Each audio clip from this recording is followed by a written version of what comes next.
Sir, ఇప్పుడు ఇటీవలే కేంద్రం ఒక నివేదిక ఇచ్చిందండి. ఆంధ్రప్రదేశ్ లో 2024 నుంచి 2026 వరకు గణాంకాల లెక్కలు పరిశీలిస్తే 319 కేసులు నమోదవుతే 126 లైంగిక వేధింపు కేసులండి, 12 అత్యాచార యత్నాలండి, 35 లైంగిక ఆరోపణలండి, 97 భౌతిక దాడులండి, 69 ఎస్సీ ఎస్టీలపై కేసులండి, 133 రాజకీయ హింసకు సంబంధించిన కేసులండి. రాష్ట్ర హైకోర్టు ఈ రాష్ట్ర ప్రభుత్వాన్ని 12 సార్లు విధానాలు కానీ శాంతి భద్రతలకు సంబంధించిన అంశాలపై తప్పుపట్టి అక్షంతలు వేసిందండి. కేంద్ర ప్రభుత్వం శాంతి భద్రతలపై మరి కేంద్ర పాలిత ప్రాంతాలతో కలిపి ఈ రాష్ట్రం 26వ స్థానంలో ఉందండి. 26వ స్థానంలో ఉందండి. ఎందుకంటే సిగ్గుచేటు. ఎందుకంటే రాష్ట్రాలు కానీ కేంద్ర ఇజ్రాయెల్ గారు, మీరు గౌరవమైనటువంటి ఎమ్మెల్సీ స్థానంలో ఉన్నారు. ఆఫ్ ది రికార్డ్ వాస్తవాలు మీకు తెలుసు, మాకు తెలుసు. లా అండ్ ఆర్డర్ లో ఏ ప్రభుత్వం బాగుంది, వైసీపీ ప్రభుత్వమా, కూటమి ప్రభుత్వం వంటిది మీకు తెలుసు, మాకు తెలుసు. ఆఫ్ ది రికార్డ్ లో మనకు తెలిసినటువంటివి మనం ఆన్ రికార్డ్ లో చెప్పలేం. నెక్స్ట్ రౌండ్ లో మీ దగ్గరకు వస్తాను. బాల్కోటయ్య గారు ప్లీజ్. బాల్కోటయ్య గారు చెప్పండి ప్లీజ్. అంటే రైతుల సమస్యల పైన ప్రధానంగా ఈరోజు జగన్మోహన్ రెడ్డి గారి ప్రెస్ కాన్ఫరెన్స్ కొనసాగింది. మన ఇజ్రాయెల్ గారు రైతులు వాళ్ళ దగ్గరికి వెళ్ళారు అనేటటువంటి ప్రస్తావన ప్రధానంగా చేశారు. మనకు అమరావతి రైతులు కూడా కృత్రిమ రైతులు ఆ రోజు జగన్మోహన్ రెడ్డి గారికి వెళ్ళారు. డిఎస్సి అభ్యర్థులు కూడా కృత్రిమ అభ్యర్థులు. ఒక్కరు అభ్యర్థి ఉంటే 100 మంది వాళ్ళతో పాటు వెళ్ళినటువంటి సమస్య. మళ్ళీ పొగాకు రైతుల గురించి గత దీర్ఘకాలికంగా కొట్లాడినటువంటి క్రెడిటు, దాని గురించి ఉద్యమించినటువంటి క్రెడిటు దొరికితే టీడీపీకి దొరకాలి, లేదు అంటారంటే జనసేన పార్టీకి దొరకాలి. రైతుల సమస్యలు, ఆక్వా సమస్య కానివ్వండి, మద్దతు ధరల గురించి యాజిటేషన్ చేసినటువంటి సమస్యలన్నీ వీటన్ని కూటమి ప్రభుత్వానికి దొరుకుతుంది. మరి ఎందుకు ఈ గ్యాప్ ఏర్పడుతుంది? శ్రీశైలం గారు, ఈ రోజున చంద్రబాబు నాయుడు గారు కానీ కూటమి ప్రభుత్వం కానీ జగన్మోహన్ రెడ్డి గారిని పట్టించుకునే పరిస్థితిలో మేము లేమండి. అసలు వైసీపీ ఏం చేస్తుంది, జగన్మోహన్ రెడ్డి గారు ఏం చేస్తారు అని పట్టించుకునే పరిస్థితి మేము లేమండి. దానికి ఉదాహరణ ఏంటంటే, ఈరోజు ముఖ్యమంత్రి గారు ఎక్కడున్నారు సార్? ఢిల్లీలో ఉన్నారు. ఢిల్లీ పరిస్థితి ఏంటండి? ఢిల్లీ పరిస్థితి ఏంటండి? ఢిల్లీలో అప్పులు తీసుకురావడానికి వెళ్ళారా చంద్రబాబు నాయుడు గారు? ఇజ్రాయెల్ గారు 150 సమాధానాలు చెప్తా, అడగండి. శ్రీశైలం గారు ఇవ్వండి, అవకాశం ఇవ్వండి. ఇజ్రాయెల్ గారికి నాకు ఒక మాట అడుగుతాను, ఒక్క మాట అడుగుతాను శ్రీశైలం గారు మీ ద్వారా. ఇజ్రాయెల్ గారు ఎమ్మెల్సీ ఇజ్రాయెల్ గారు ఒక్క మాట మిమ్మల్ని అడుగుతున్నా, సమాధానం చెప్పండి. వాద ప్రతిపాదన వద్దు, ప్రేక్షకులకి అర్థమవుతుంది. ఎమ్మెల్సీ అనంతబాబు ఎమ్మెల్సీ పదవిని ఎందుకు దించలేదు మీ పార్టీ నాయకుడు? మరి ఎందుకు సస్పెండ్ చేయలేదండి? అరవ శ్రీధర్ 5 సార్లు అమ్మాయికి గర్భిణీ.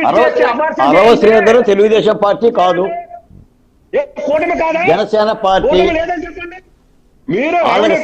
ఏమండి నేను చెప్తుంది హత్య అండి. డ్రైవర్ సుబ్రహ్మణ్యాన్ని నిలువున హత్య చేసి డోర్ డెలివరీ చేసిన హంతకుడిని చెప్తున్నా నేను. హంతకుడి యొక్క ఎమ్మెల్సీ పదవి ఎందుకు తీయలేదు? మీరు ఒక ఎమ్మెల్సీ కదా, మీరు నాయకుడికి ఎందుకు సూచించలేదని చెప్తున్నా. హంతకుడు అంటే ఎమ్మెల్సీ అనంతబాబు మళ్ళీ అరెస్ట్ అయ్యాడు, ఎందుకు తీయలేదు చెప్పండి ఒక్క మాట. జనసేన ఉందా లేదా సార్? ఒక హంతకుడి యొక్క ఎమ్మెల్సీ పదవి ఎందుకు తీయలేదు? చెప్పండి మీరు. ఎందుకు సస్పెండ్ చేయలేదు? ఏమండి, కుడి చెయ్యి అంటే ఎడమ చెయ్యి, ఎడమ చెయ్యి అంటే కుడి చెయ్యి వాదన కాదు ఇక్కడ కావాల్సింది.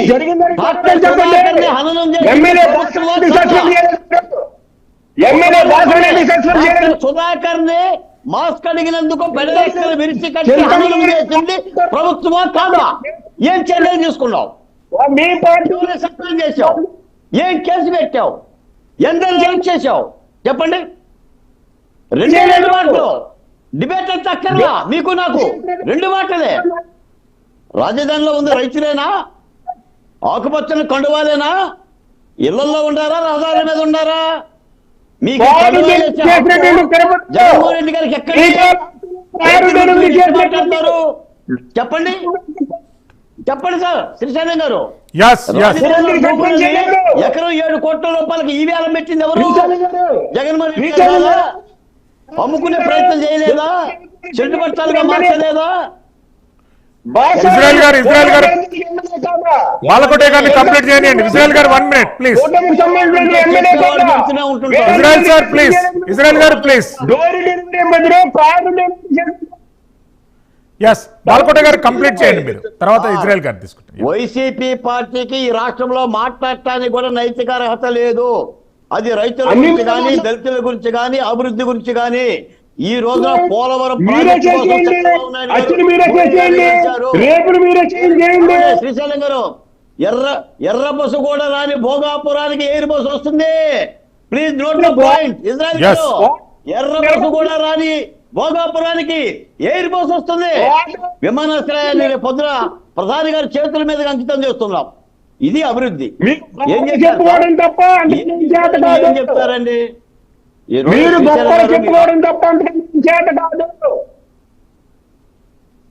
శ్రీశైలం గారు ఏమండి, మీ నాయకుడు చెప్పారు సార్, భోగాపురానికి ఎర్ర బస్సే రాదు అని, చిన్నపిల్లలు హత్యలు చేస్తారని.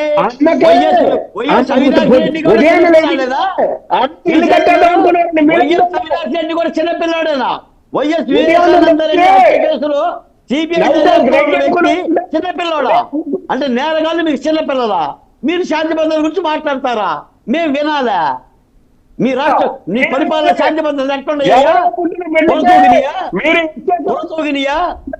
కాలకాయల పరిపాలన చూపించారు, రజాకారుల పరిపాలన చూపించారు. రాష్ట్రం తిరగబడింది కాబట్టి 11 వచ్చినాయి. ఎందుకు పోయి 151 మధ్యన 5? చెప్పండి ఇజ్రాయెల్ గారు, 5 ఎందుకు మిస్ అయింది? ఎవరు తీసుకెళ్లారు? రాష్ట్ర ప్రజలు తీసుకెళ్లారు. ఎందుకు తీసుకెళ్లారు? పరిపాలన భరించలేక తీసుకెళ్లారు. మీ పరిపాలన భరించలేక మీ పీడ వదిలించుకోవాలని తీసుకెళ్లారు. తప్పిదాలు మీ దగ్గర పెట్టుకొని ప్రజలతో ఏం మాట్లాడతారండి? మీరు ఏం మాట్లాడారు చెప్పండి. ఈ రోజు పోలవరం 89% పూర్తయింది సార్. మొన్న అంబటి రాంబాబు గారు నాకు పోలవరమే తెలియదు అన్నాడు, గణపతి అడుగులు తెలియదు, క్యూసెక్కులు తెలియదు అన్నాడు. అటువంటి వాళ్ళు మంత్రిగా బాలకోటే గారు మళ్ళీ వస్తానండి.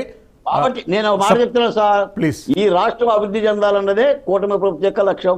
చంద్రబాబు నాయుడు గారు ఈ యొక్క ఆరోపణలు మాత్రం కూటమి ప్రభుత్వం కూడా సమాధానం చెప్పే పరిస్థితి లేదు. కాబట్టి ఏంటంటే ఒక రాజకీయ పార్టీ కాబట్టి మాట్లాడుతుంది కాబట్టి ఆ మాటకు సమాధానం చెప్పాల్సిన బాధ్యత ఉంది. బాలకోటే గారు మళ్ళీ వస్తానండి. సప్తగిరి ప్రసాద్ గారు చెప్పండి. సప్తగిరి ప్రసాద్ గారు on screen please. Saptagiri Prasad గారు గత వారం రోజుల నుండి వైఎస్ఆర్సీపీ ప్రభుత్వం ఆంధ్రప్రదేశ్